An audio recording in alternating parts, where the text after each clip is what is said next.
O presidente Lula comparou ontem presos políticos de Cuba a bandidos no Brasil. E a declaração de Leide provocou reações em Brasília.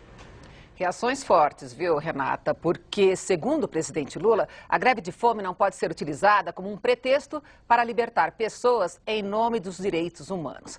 Alexandre Garcia foi durante uma entrevista a correspondentes estrangeiros. E, além de condenar a greve de fome, o presidente Lula ainda completou com uma pergunta. Imagine se todos os bandidos que estão presos em São Paulo entrassem em greve de fome e pedissem a liberdade. Há um viés ideológico nessa comparação, não? E há um erro também, né? Porque não dá para comparar bandido brasileiro com preso político em Cuba, ou no Irã, né? Ou na Venezuela.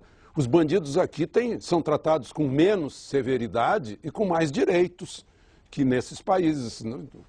O presidente Lula tem muita amizade com Fidel, com Ahmadinejad, com Chávez. Por isso, os presos políticos desse país esperam a interferência dele, mas ele já disse que não se mete nesse assunto interno desse país, né? Salvo para defender o aprendiz de Chávez lá de Honduras, né? Salvo para dizer que o preso político que morreu horas antes de ele chegar a Cuba, que morreu porque quis, né?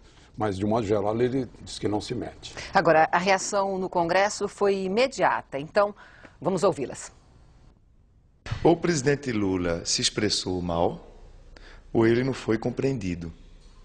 Porque é claro que ele compreende a diferença entre um preso político e um preso comum. Nós, inclusive, não aceitamos que alguém seja preso apenas porque é oposição a um governo, sem ter cometido algum crime. Quem tem compromisso com direitos humanos critica a situação dos presos no Brasil e denuncia a situação dos presos lá em Cuba.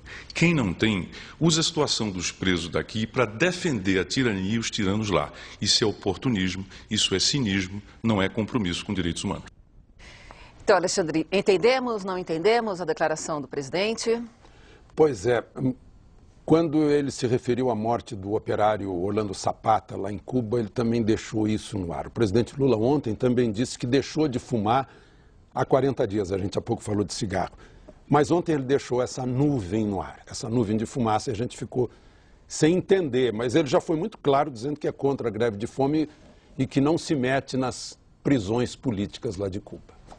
Alexandre, agora o presidente da Ordem dos Advogados do Brasil, Ophir Cavalcante, também comentou a declaração do presidente Lula. Disse que mais razoável seria se o governo brasileiro se preocupasse com as péssimas condições carcerárias a que os presos brasileiros, Renato, estão submetidos. Sim, porque isso é uma crise nacional. E, de fato, há uma diferença de tratamento evidente. E, como disse Alexandre Garcia, ficou uma fumaça no ar.